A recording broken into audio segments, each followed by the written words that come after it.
Je vais un petit peu parler de Gaza, où je me suis rendu à deux reprises, 2013-2016, parce que Gaza a été incroyablement calomnié, et il faut comprendre ce que, dans le génocide actuel, ce que les Israéliens essaient de détruire et pourquoi ils essaient de le détruire. Première chose à bien comprendre, à Gaza, 75% de la population sont des réfugiés. C'est 35% en Cisjordanie. Et 72% ont la carte de l'UNRWA, l'Office de l'ONU des réfugiés. Ce sont des gens qui ont été expulsés d'un peu de tout le sud de ce qu'est Israël aujourd'hui, du nord du Negev, de la région de Beersheba, d'Ashkelon, de Jaffa. Et Gaza, c'est pas du tout l'image qu'on en donne d'une population de terroristes, avec rêvant de jeter les Juifs à la mer. C'est pas du tout non plus une population terrorisée par la dictature des barbus. C'est tout à fait autre chose. Et je dois préciser qu'à Gaza, j'ai pu rencontrer la direction de tous les partis politiques à Gaza, y compris le Hamas, y compris le djihad islamique, le FPLP marxiste, le Fatah et la plupart des petits partis de gauche. Gaza d'abord, c'est une société incroyablement éduquée. Il y a 1% d'illettrisme, alors qu'il y en a 99% dans l'Égypte voisine. Qu'on dépende de l'UNRWA ou du gouvernement pour l'éducation, l'école n'est gratuite que en gros, du cours préparatoire au baccalauréat. Mais c'est la société civile qui assure, avec une pléthore de petites associations, le préscolaire et le périscolaire. Gaza, c'est une université payante, parfois très chère, mais les familles se saignent pour pousser leurs enfants à étudier. Il y a 100 000 étudiants dans 6 universités. Il y a 21 000 diplômés chaque année, dont l'écrasante majorité ne trouve pas de travail parce qu'il n'y a pas de travail pour les diplômés à Gaza, mais qui acceptent très souvent de se mettre au service de la société et de travailler gratuitement avec leur savoir et avec leurs compétences. Je donne un exemple parce que l'hôpital Al-Shifa, qui a été encore attaqué cette nuit, à Gazaville, a été incroyablement diffamé avec les tunnels, le Hamas, etc. Enfin, on se serait cru en retour au moment des armes de destruction massive présumées de l'Irak. Même en période de paix, c'était toujours des milliers de malades, des dizaines de milliers de malades, des milliers de soignants et un stress permanent. Et dans cet hôpital, il y avait une seule psychologue salariée. Qu'est-ce qu'elle a fait? Elle a pris sa page Facebook et elle a dit « Je veux des psychologues diplômés qui acceptent de travailler gratuitement à l'hôpital Al-Shifa ». Elle a eu 100 réponses. Elle ne pouvait pas prendre 100 personnes. Elle leur a fait passer un examen écrit et oral. Elle a pris les 26 meilleurs, 23 femmes et 3 hommes, ce qui en dit long aussi sur le rapport femmes-hommes à Gaza, dont je vais parler un petit peu après. Et j'ai interrogé ces gens. Je leur ai dit vous acceptez de payer vos superbes uniformes, vous devez débourser de l'argent chaque jour pour prendre le taxi collectif pour venir à l'hôpital, et vous acceptez de travailler gratuitement. Pourquoi? Alors que vous avez 5 ans d'études. Et la réponse, qui était à peu près unanime, a été celle-là. Oui, nous avons 5 ans d'études, nous avons un très gros savoir, et notamment c'est absolument vrai que sur la question psychologique, les psychologues, savoir comment on traite le stress, savoir comment on traite les gens qui ont été bombardés, comment on traite les enfants, il y a des connaissances énormes à Gaza. Et donc ces psychologues nous ont dit, le savoir qu'on a, on doit le mettre au service de notre société pour pas qu'elle s'écroule. Et ensuite, ils nous ont dit, un jour, le blocus s'arrêtera, on aura de l'expérience et on aura du travail. C'est ça Gaza. C'est un nombre incroyable de toutes petites associations de quartiers ou de très grosses associations, comme par hasard celles qui ont été déclarées terroristes par Israël, donc les associations qui s'occupent des femmes, qui s'occupent des enfants, qui s'occupent des droits de l'homme, qui s'occupent des prisonniers, donc des très petites ou des très grosses associations. C'est le tissu social qui permet à la société gazaoui de survivre. Gaza, c'est très pluraliste. D'abord, il faut savoir que aux élections de 2006, le vote à Gaza a été le même qu'en Cisjordanie. En gros, 39% des voix pour le Hamas, 33% pour le Fatah, et le reste se répartissant dans une quinzaine de listes, principalement de gauche. Hélas, la gauche ultra divisée, on se croirait en France, n'a pas représenté une alternative à la confrontation Fatah-Hamas. Et le vote pour le Hamas a été le même en Cisjordanie et à Gaza. Et même à Gaza, il est contrasté. Le Hamas est nettement majoritaire à Gaza-Ville, mais il est battu par le Fatah à Rafah, pour des raisons internes à la société palestinienne. Et ce vote pour le Hamas a été, on peut dire, pour moitié un vote d'adhésion idéologique, donc à un parti islamiste qui est l'émanation palestinienne des frères musulmans, et qui a gagné sur des positions à la fois religieuses et sur l'aide de type religieux qu'il apportait aux populations déshéritées. Et pour moitié, ça a été un vote sanction contre l'autorité palestinienne et le Fatah sur deux raisons. La corruption, qui était absolument endémique, surtout à Gaza, et les accords d'Oslo, qui ont été une catastrophe. Et j'ai connu, à Gaza, des communistes ou des chrétiens qui ont voté pour le Hamas. Quand je dis c'est une société incroyablement pluraliste, tous les partis non-Hamas que j'ai rencontrés ont donné les critiques les plus vives vis-à-vis du pouvoir et des ministres, librement. Quand vous rentrez dans un taxi collectif, qui est le moyen de transport à Gaza, ça discute politique immédiatement. Vive le Hamas, non, abat le Hamas, c'est des corrompus. Les gens discutent librement.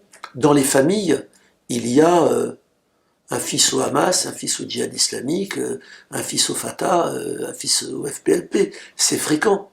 Les groupes armés, il y a des gens qui ont été retirés de la société civile et qu'on ne voit pas, quelques-uns. Mais le Hamas, c'est pas une armée. Et la nuit, si vous faites des insomnies à Gaza, vous voyez des hommes masqués qui s'entraînent un petit peu, mais ils font partie des familles. Et puis dans la journée, vous ne les verrez pas, ils sont dans les familles. Donc cette idée d'une espèce d'armée souterraine, malfaisante et tout, est une idée qui ne correspond pas du tout à la société de Gaza. Et puis Gaza, c'est une société qui veut vivre, donc qui a une culture assez extraordinaire, le dabké, les poésies. C'est une société qui fonctionne par Facebook. En 2011, sur un appel Facebook, il y a eu des centaines de milliers de personnes dans la rue. C'était au moment des soulèvements arabes, avec le mot d'ordre fuck occupation, fuck Hamas, fuck Fatah. D'accord? Je ne traduis pas, je crois que c'est assez clair. Et bon, le Hamas les a emprisonnés, bien sûr, mais ils se sont exprimés. On assimile souvent le Hamas aux salafistes. Quand les salafistes ont voulu apparaître à Gaza, en 2015 notamment, au moment de Charlie Hebdo, ils sont sortis dans la rue, le Hamas les a exterminés. Leurs dirigeants ont disparu, il n'y a plus jamais eu de manifestation, pour la raison simple que Daesh et le Hamas, ça n'a strictement rien à voir. Donc, le Hamas, c'est une idéologie obscurantiste, mais c'est des résistants.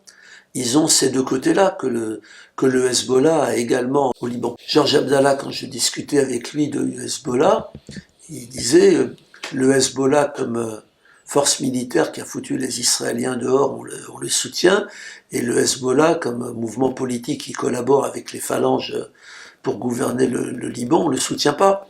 Le Hamas a un petit peu ces deux identités, une identité coercitive vis-à-vis de la société. Et ils sont arrivés, par exemple, à ce que les écoles primaires ne soient plus mixtes ou des choses comme ça.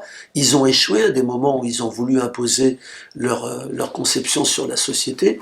Ils voulaient interdire aux jeunes hommes d'avoir le Bermuda un peu bas où on voyait l'arrêt des fesses. Ils les ont bastonnés, emmenés dans des commissariats et tout.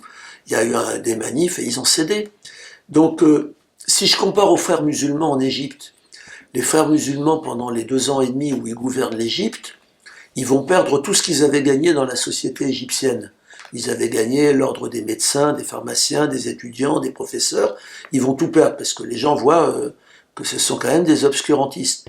Mais pendant l'Égypte des frères musulmans, il y a 100 fois plus de liberté syndicale, associative, de manifester, de faire grève, et il n'y a plus de tout ça depuis qu'il y a la dictature de Sissi.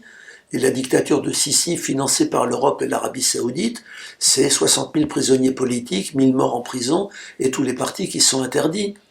Voilà, il faut pas se méprendre sur la nature de la société de Gaza. J'invite évidemment tout le monde à regarder le film Yalla Gaza, qui a été fait par Roland Nurier avec les images de Iyad Al-Astal à Gaza, et qui montre cette société qui danse le dabké, qui a la joie, qui fait des fêtes, qui éduque les enfants, qui a des tas de petites associations. Gaza, c'est ça. Hein. Je vais un petit peu parler du 7 octobre. Le 7 octobre, avec quelques camarades, dont un député, je suis au Caire. On a obtenu pour la première fois depuis 10 ans l'autorisation d'entrer à Gaza de la France, puisque depuis 2014, pour entrer à Gaza par l'Égypte, il faut que la France dépose votre dossier aux autorités égyptiennes. Après une longue bataille diplomatique à l'intérieur de la diplomatie française, et parce qu'on avait des députés avec nous, ils ont accepté de le faire. Et puis, on croyait que l'autorisation égyptienne allait couler de source, elle tardait, et le 7 octobre, la guerre éclate, donc on n'est pas rentré à Gaza, on est rentré en France le 10 octobre.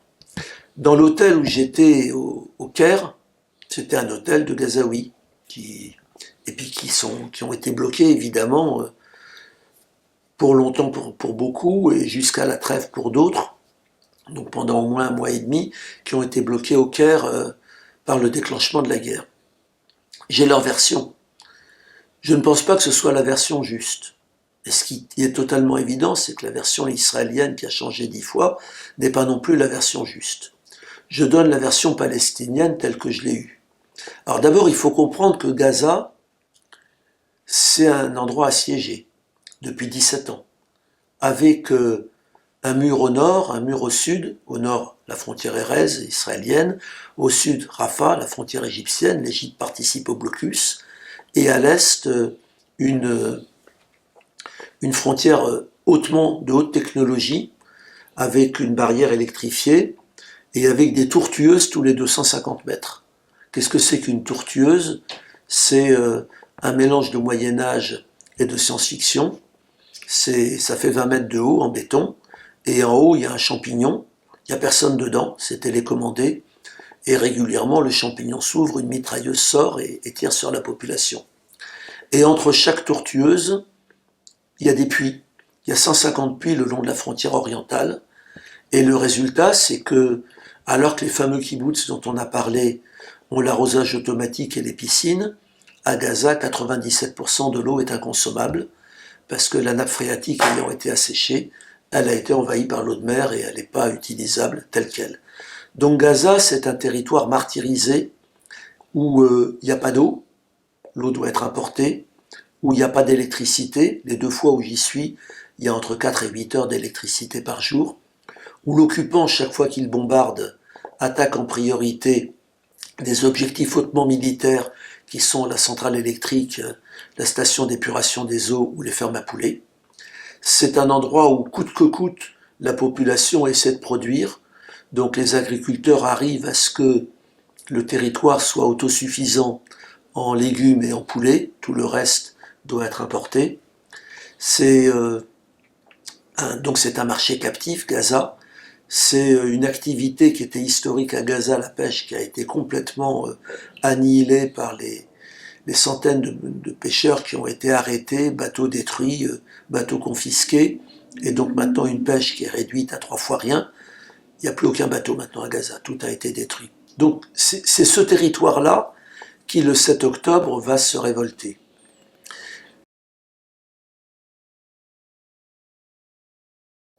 Quelle est la version palestinienne? Le Hamas, il y a la branche militaire et il y a la branche politique. C'est la branche militaire ou sécuritaire qui domine. C'est elle qui prend les décisions. Probablement, la décision a été prise à quelques-uns. un très petit nombre. Ils ont évité ce qui avait été leur échec jusque-là, l'usage des téléphones. Ils se sont mis à l'abri de tout ce qui pourrait ressembler de loin ou de près à des mouchards. On n'est pas mouchard par vocation à Gaza, mais on est mouchard si Israël vous tient, et il y en a. Et donc, leur exploit a été d'utiliser des hackers gazaouis qui ont paralysé pendant 4 heures le système informatique de l'armée israélienne. Donc quand l'attaque a lieu, il n'y a ni avion, ni vedette maritime, ni tank qui décollent pour les avions. Ils ont utilisé aussi le fait que Netanyahou avait envoyé l'essentiel de son armée en Cisjordanie pour épauler les colons qui font des pogroms. Donc il y avait des gardes armés dans les kibboutz, il y avait des gardes armés parce qu'il y en a partout en Israël, il y avait des réservistes, il y avait très peu de militaires, et donc il y a eu très peu de forces pour s'opposer à l'attaque qui a eu lieu. Nous, quand on quitte le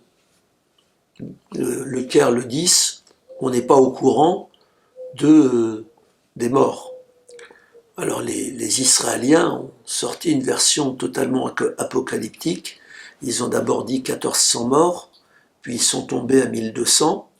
Ils ont sorti des choses qu'on trouve encore sur les sites sionistes, des bébés carbonisés, des centaines de femmes violées et tout.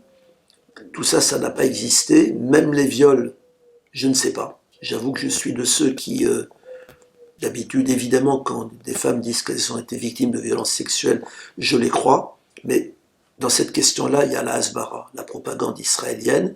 Et même l'enquête de l'ONU qui dit qu'il y a eu des viols ne cite aucun nom.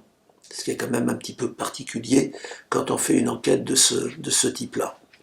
On ne sait pas parmi les morts quelle était la proportion de gardes armés.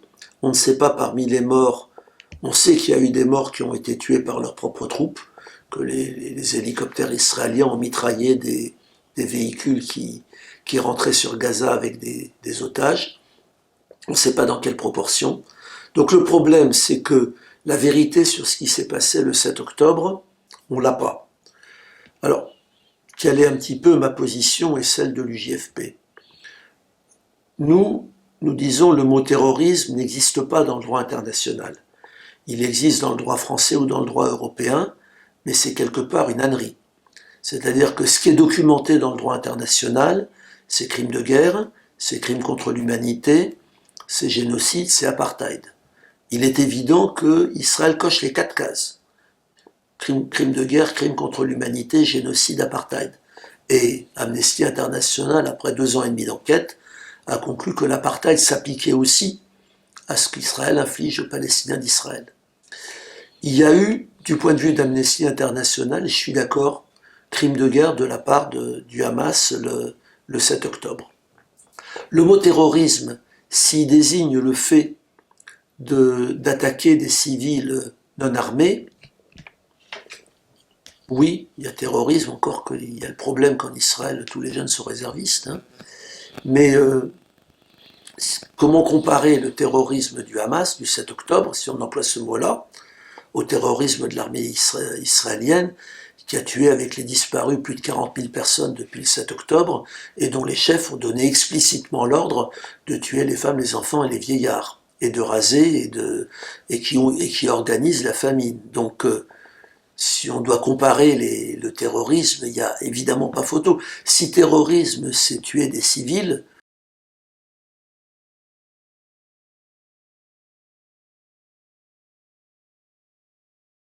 alors, à l'évidence, les Alliés en 1945, Hiroshima et Dresde, c'est du terrorisme. Donc, je pense que l'usage de ce mot est à proscrire, que c'est un mot qui a toujours été arrangé par les vainqueurs contre les faibles, que mon père ayant été dans le groupe Manouchian, le groupe Manouchian c'était l'armée du crime, que les résistants c'était des terroristes, que Mandela, avant d'être reconnu comme un héros de la lutte anti-apartheid, a été le chef de la branche armée de l'ANC, et que l'ANC était considérée comme terroriste, et que même chez les sionistes, ceux qui vont être premiers ministres plus tard d'Israël, Menachem Begin et Yitzhak Shamir, étaient désignés par la Grande-Bretagne comme des terroristes pour tous les attentats qu'ils ont faits entre 1945 et 1949. Donc, je crois que c'est un mot qu'il faut proscrire. Il y a eu crime de guerre, de mon point de vue, le 7 octobre. Nous, on a le point de vue des anticolonialistes israéliens. Michel Warshawski a dit le 7 octobre, c'est une cocotte minute qui a explosé et elle ne pouvait pas ne pas exploser. Si je devais faire une comparaison, je ferais la comparaison avec le 1er novembre 1954 en Algérie. Le 1er novembre 1954, le FLN va tuer des enseignants, des pharmaciens, des médecins, des civils français, environ 200. Ben, évidemment, on a aussitôt parlé de terrorisme, mais avait-il un autre moyen de déclencher l'insurrection ?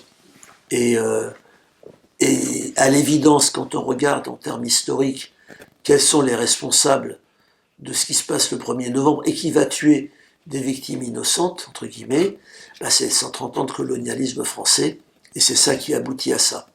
Et ce que disent les anticolonialistes israéliens, c'est oui, on a des proches parmi les victimes, mais la responsabilité, c'est le régime suprémaciste, raciste et colonialiste israélien.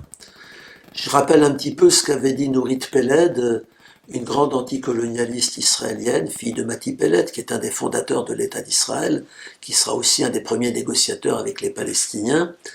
Nourit avait dit en 1996, quand sa fille Smadar avait été victime, était morte suite à un attentat du Hamas à Jérusalem. Je crois que c'est pas 96, c'est 98 ou 99.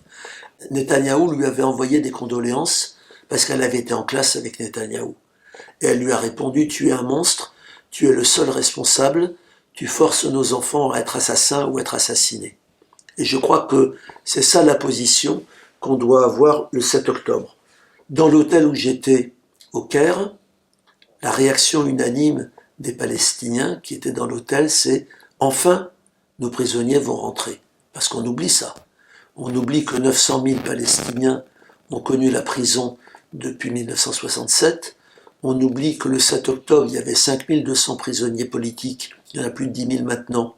Dont des qui y sont depuis 20 ans, 30 ans, comme Marwan Barghouti du Fatah, comme Ahmed Sadat du FPLP, comme toute une partie de la direction du djihad islamique ou du Hamas. On oublie qu'il y a la torture en prison, on oublie qu'il y a des femmes en prison, on oublie qu'il y a des enfants qui, dès l'âge de 12 ans, sont en prison, on oublie qu'il y a des prisonniers qui sont morts de mauvais traitements ou de ne pas avoir été soignés, on oublie que la torture a été légalisée en Israël. Donc le cri unanime, c'était « Enfin nos prisonniers vont rentrer ». Le schéma qu'avaient les Palestiniens, c'était on a eu Gilad Shalit, on a eu 1000 prisonniers qui sont sortis, là on en a plus de 100, ils vont bien être obligés de les libérer. Ils avaient juste oublié qu'ils avaient des fascistes en face d'eux et que aujourd'hui la directive en Israël, c'est la directive Hannibal, on veut pas de prisonniers et on tue. Et y compris on tuera les nôtres pour ne pas avoir de prisonniers. Et donc il est clair depuis le début que Netanyahou se moque évidemment de ce qu'il appelle les otages, que j'appellerais les prisonniers, et qu'il n'a aucune intention de les échanger parce qu'il sait qu'il saute s'il va se livrer à un tel accord aujourd'hui. Donc voilà, le 7 octobre, c'est pas les Palestiniens qui ont attaqué Israël. Israël attaque la Palestine depuis 76 ans, où ils les ont virés. Israël occupe Gaza et la Cisjordanie depuis 57 ans. Israël emprisonne Gaza de façon hermétique depuis 17 ans. Et donc, ce n'est pas les Palestiniens qui ont attaqué Israël. C'est comme dire que la résistance française attaquait les nazis. Les nazis attaquaient la France et la résistance se défendait.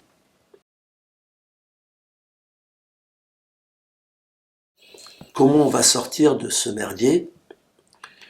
Évidemment, il n'y a rien qui aujourd'hui n'est pas utopique. Les gens qui disent deux États, d'abord ils confondent le droit international et l'ONU. Le droit international, il ne dit pas deux États. Je vais dire ce que dit le droit international. L'ONU, contre les Palestiniens, a violé sciemment le droit international. L'ONU, en 1947, le vote du plan de partage, c'est une atteinte directe au droit international. Ils n'avaient aucun droit de voter le plan de partage. L'ONU vote en fin 48 le retour des réfugiés palestiniens chez eux. Que fait Israël? Israël interdit ce retour, vole les terres de tous ceux qui sont partis et change le nom des fleuves, des villes, des villages palestiniens. Et que fait l'ONU? L'ONU crée l'UNRWA, mais accepte Israël en son sein en disant qu'Israël respecte le droit international. Donc l'ONU a une énorme responsabilité dans cette guerre. J'ose rappeler que la moitié de la Nakba, c'est la faute de l'ONU, entre le vote du plan de partage qui donne un État juif aux sionistes dans lequel plus de 40% de la population était palestinienne, quand 6 mois après éclate la guerre contre les pays voisins, la quasi-totalité des Palestiniens habitant le futur État juif ont déjà été expulsés. Donc l'ONU est responsable de la moitié de la Nakba. Donc, je précise, l'ONU, ce n'est pas le droit international. Donc, après les accords d'Oslo, l'ONU va enlever une résolution qui assimilait le sionisme au racisme, ce qu'il est de façon évidente, et l'ONU va se rallier à la solution 2 États. Je dirais que 2 États, ce n'est ni possible ni souhaitable. C'est pas possible parce que n'importe qui va en Cisjordanie et qui voit toutes les villes et les villages palestiniens encerclés par le mur et les colons, qui voit que l'essentiel du territoire et la quasi-totalité de l'eau est accaparée par les colons, va se poser la question, vous le mettez où l'État palestinien? La Cisjordanie, c'était un archipel, quand le monde diplomatique a publié une très belle carte qui s'appelait l'archipel palestinien. Maintenant, c'est même plus un archipel, c'est un confetti. Donc c'est pas possible. Et puis il y a 900 000 colons. Donc évacuer 7 000 colons de Gaza, quand Sharon a décidé ça en 2007, c'était faisable. Évacuer 900 000 personnes de Cisjordanie et de Jérusalem-Est, c'est évidemment, sans rapport de force, c'est évidemment quelque chose qui n'a aucun sens. Et c'est pas souhaitable, parce que j'ai expliqué que le sionisme était au départ une idéologie de la séparation. C'est parce qu'il était une idéologie de la séparation qu'il a abouti au colonialisme, au nationalisme ethnique, au mensonge fondateur et maintenant au fascisme. Et donc si on maintient la séparation, si on maintient l'idée de base du sionisme qui était juifs et non-juifs ne peuvent pas vivre ensemble, ni dans le pays d'origine, ni dans l'État juif à construire, on a le fascisme. La démonstration, elle a été faite. Donc la séparation, on ne peut pas la maintenir. Et le sionisme, on ne peut pas le maintenir. Et une paix qui maintiendrait la séparation et le sionisme, c'est la gigantesque supercherie qu'ont été les accords d'Oslo, et ça n'a aucun sens. Un seul État, laïque et démocratique. C'était la position historique de l'OLP jusqu'à la conférence d'Alger en 1948, où Arafat est minoritaire, mais parce qu'il est le chef, il va imposer petit à petit cette idée qui va aboutir aux accords d'Oslo. Et donc on accepte la séparation et on accepte de réduire nos revendications à 22% de la Palestine historique. On comprend bien que cette concession de l'OLP, elle sacrifiait les réfugiés. Or, l'écrasante majorité de la population palestinienne, c'est des réfugiés. Et y compris à Gaza et en Cisjordanie, encore plus à Gaza, la grande majorité de la population, c'est des réfugiés.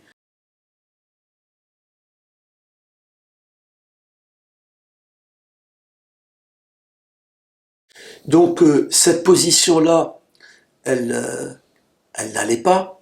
J'ai interrogé, quand j'étais à Gaza, systématiquement les gens sur cette idée-là, sur 2 idées. Je leur demandais, pourriez-vous vivre avec les Juifs et un État, 2 États? Pourriez-vous vivre avec les Juifs? La réponse était générationnelle. Les très vieux qui avaient connu la Nakba, ils disaient oui, c'était nos voisins, on a toujours vécu avec eux. Les gens d'âge moyen qui avaient travaillé en Israël, c'était on a été exploités, mais on était quand même libre d'aller et venir et on a quand même noué des relations humaines. Donc oui, on pourrait vivre avec eux. Et les jeunes qui n'ont jamais vu de juifs, puisqu'ils sont enfermés depuis 17 ans, c'est comment pouvez-vous nous poser une question pareille? Quand on interrogeait les gens sur un État, deux États, les partisans d'un État, c'était par exemple pour le djihad islamique, un seul État palestinien. Et quand je disais que faisiez-vous des juifs, ils disaient ceux qui étaient là avant 48, ils pourront rester. Quand je lui disais, j'avais quand même en face de moi le secrétaire général du djihad islamique, quand je lui disais mais vous savez bien que la grande majorité des juifs israéliens sont nés après 48 en Israël, il me prenait en rigolant par l'épaule et il disait oui mais ça tu dois comprendre, c'est la position avant une négociation, après on verra. Beaucoup des membres du FPLP, ils disaient toujours un seul État laïque et démocratique, mais avec drapeau palestinien. Et c'était pas toujours très clair de savoir quel juif resterait ou quel juif ne resterait pas. Les gens qui disaient deux États, ils disaient pas que c'était la justice, il n'y en a aucun qui disait ça. Ils disaient le monde est mauvais, ils vont nous donner quelques arpents de désert qui vont baptiser État palestinien, et on sera tellement faible qu'on sera obligé d'accepter. C'est le plan Kouchner qui visait à leur donner quelques arpents de désert. Et quand je leur disais « et les réfugiés ?», tous répondaient « les réfugiés c'est sacré ». La question palestinienne c'est la question des réfugiés, et donc il est évident que même si on a un tout petit État croupion, la question des réfugiés reste entière et ça ne pourrait être qu'une étape. Donc je vais sortir de l'utopie, à mon avis meurtrière des deux États, et de l'utopie d'un seul État laïque et démocratique, parce qu'aujourd'hui on n'a pas le début du début d'un rapport de force pour l'imposer. En rappelant quand même que chez les Juifs aussi, il y a eu des binationaux.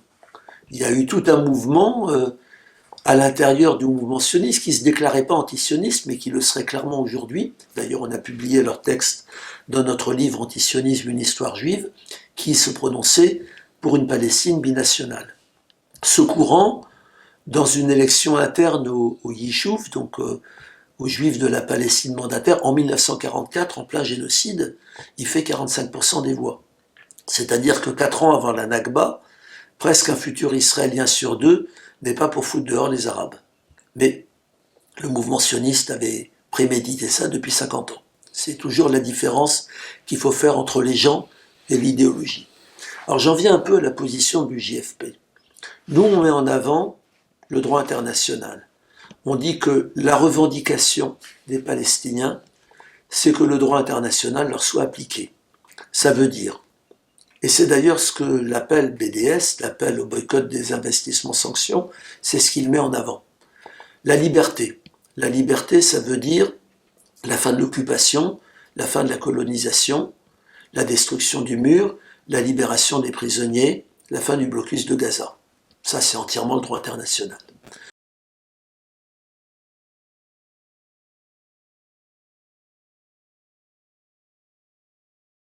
Deuxième point du droit international, l'égalité des droits.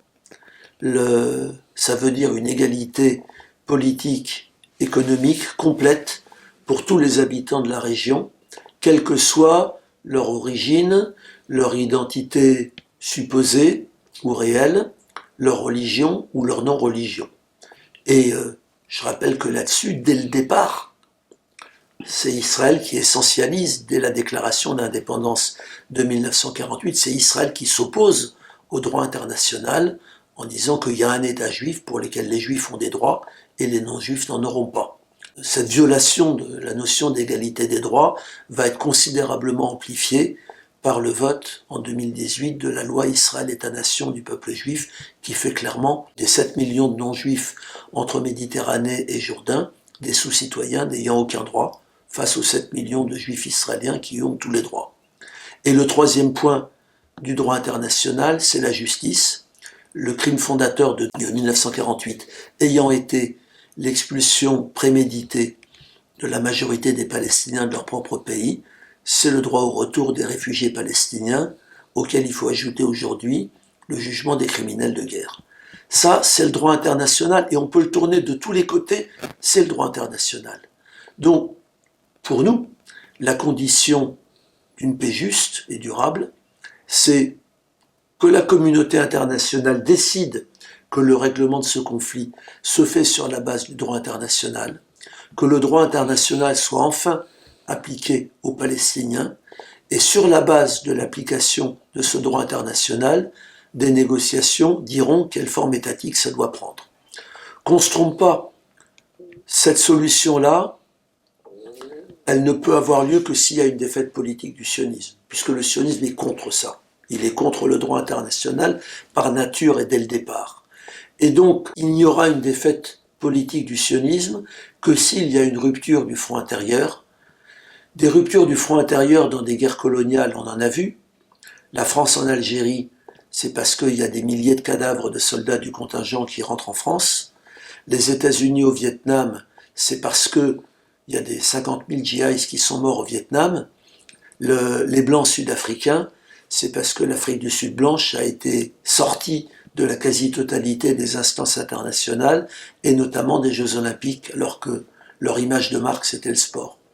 Donc, si on n'arrive pas à des sanctions de cet ordre-là, qui vont faire que la société coloniale israélienne souffrira de ce qu'elle inflige aux Palestiniens, on n'aura pas une rupture du front intérieur en Israël.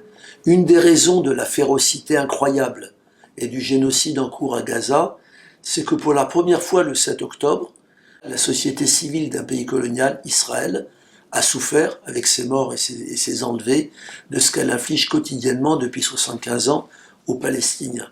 Mais s'il n'y a pas des sanctions de la société israélienne pour leur dire stop, l'impunité ça suffit, la seule chose sur laquelle vous pouvez vous défendre, c'est dans le cadre du droit international, vous demandez vos droits. Et donc nous, notre revendication, c'est de la mer au Jourdain, l'égalité des droits.